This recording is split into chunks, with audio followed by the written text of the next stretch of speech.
Hello and welcome. Today I'm going to do a review on this 5-part documentary series called Apple Cider Vinegar.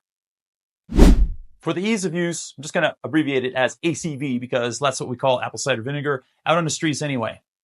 ACV is a story about this gal, this is a true story by the way, who has cancer. And it's some kind of aggressive cancer that starts forming on her arm, and she has all these bumps that start to form, and she goes and sees a doctor with her parents, and she's young. She's about 21 or 22 years old. And these people that are in this movie are in Australia, I believe, and a couple of neighboring countries out there. Not that matters, but I just figured I'd throw it out there. This gal wanted to avoid what the doctor's recommendation was. The doctor said, you have an aggressive form of cancer. We want to amputate your arm. And that's really your best chance of survival. And you have like an 88% survival rate if we do that, if we go down that road. But she was young. She was in her early 20s, and she wasn't willing to accept that. So she decided to find alternative means to try to help her situation and possibly cure her situation.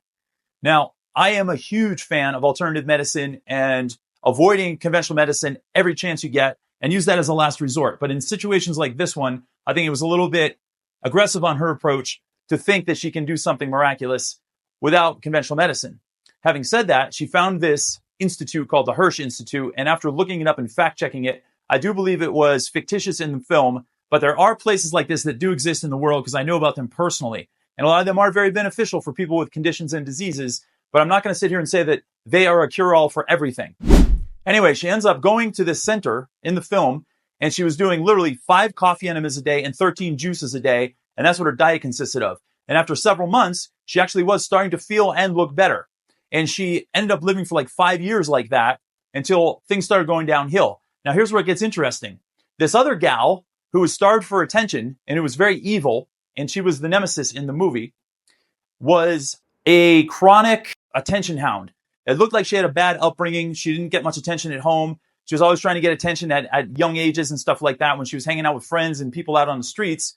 And as she got older, she started finding out that this girl was getting a huge following online and on social media. So she piggybacked her and she started stealing her story, and she faked brain cancer. And then she grew this humongous following of her own. And then she came out with a book that was called The Whole Pantry, I believe, and did a couple other things on social media that really boosted her presence. And before you know it, she was getting all this claim, all this fame, all this money, and all these different things. And she was completely faking cancer the whole time. People started asking her questions. They wanted to see doctor's reports. They wanted to know where her doctor was. They wanted to see oncology reports, all these different things. And she just kept talking in circles. She was a major narcissist. She was arguably a sociopath. And she was a manipulator and a liar too. And I'm just giving you the straight dope here. I have no bones to bear with anyone. I'm just telling you like it is. Needless to say, this movie was absolutely fantastic. It's a 5-part series, actually. It's on Netflix. If you get a chance to watch it, I highly suggest it. Now, I'm a huge fan of apple cider vinegar. And interestingly, apple cider vinegar played a very small role itself in this movie. It was only alluded to once and maybe twice maximum during one scene where she was guzzling it because I can't remember. She wanted to kill a parasite or something like that in her body.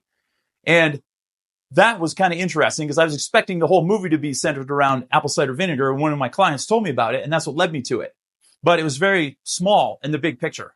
The underlying message, though, in the movie was this gal who had the arm issue went to this center, and then eventually things started going downhill bad for her in the end. And I'm not going to give away the end. I'll leave that for you.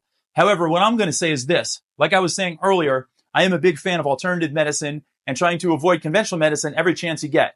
But I have a continuum, and it goes like this. Take care of yourself first. Try to be as clean and organic as possible with everything you do.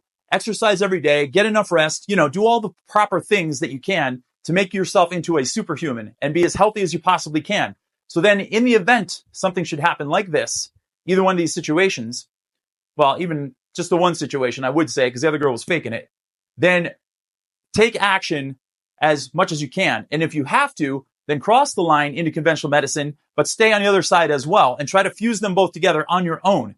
Now, most conventional medicine doctors don't want to be listening about apple cider vinegar or acupuncture or chiropractic or fasting or anything like that. And they don't want to pay attention to it, that it's actually worthy of a treatment for any condition. But I promise you, those things have a time and place when it comes to healing things and preventing things. When it comes to reversing cancer, though, that is a very slippery slope.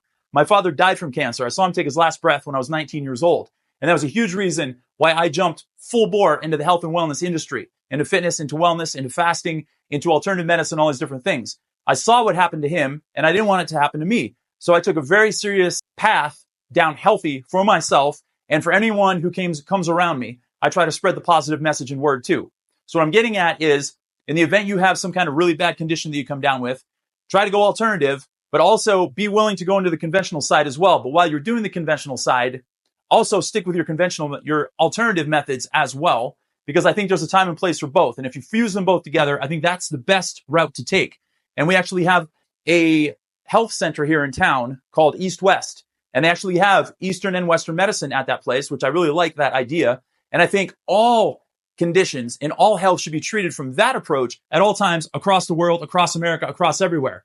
And hopefully there'll be some more of those popping up as we go along, where people don't have to feel so alone and in the dark when it comes to their treatment of their conditions. As far as apple cider vinegar itself is concerned, I might as well talk a little bit about this. I've done videos on it in the past. I'm going to do another one right now.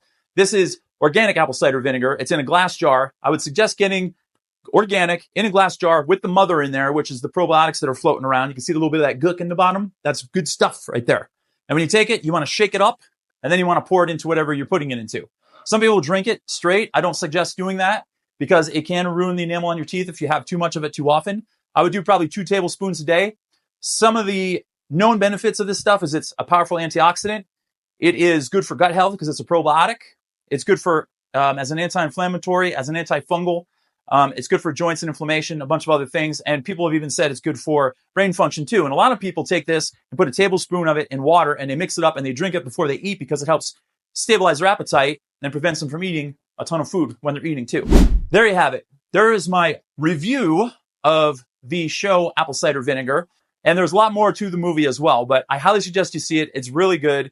And it's really going to make you think twice about either direction, whether it's conventional medicine or it's alternative medicine. And it may open your eyes more to alternative medicine, or it may open your eyes more to conventional medicine. I think that's going to be up to you. But again, I highly suggest you always go alternative and go self-care first and then go across and the conventional. And if you have to fuse them both together, do it on your terms as much as you can. And don't let yourself get out of control too late before it's too late and you have no way to get back. Okay. And I talked to you about apple cider vinegars as well. And again, I use this every single day. I love it. And I feel it does work well for me. And it may well work well for you or not. I'm not sure. You just have to use your body as an experiment and don't believe or see everything you hear, but use yourself as the experiment. Till next time, this is Kevin David Rail reporting live. Let me know if you have any questions or comments, and if you have any other subjects you want me to hit. And also make sure to like and share this video and subscribe to my channel if you haven't done so yet. Till next time.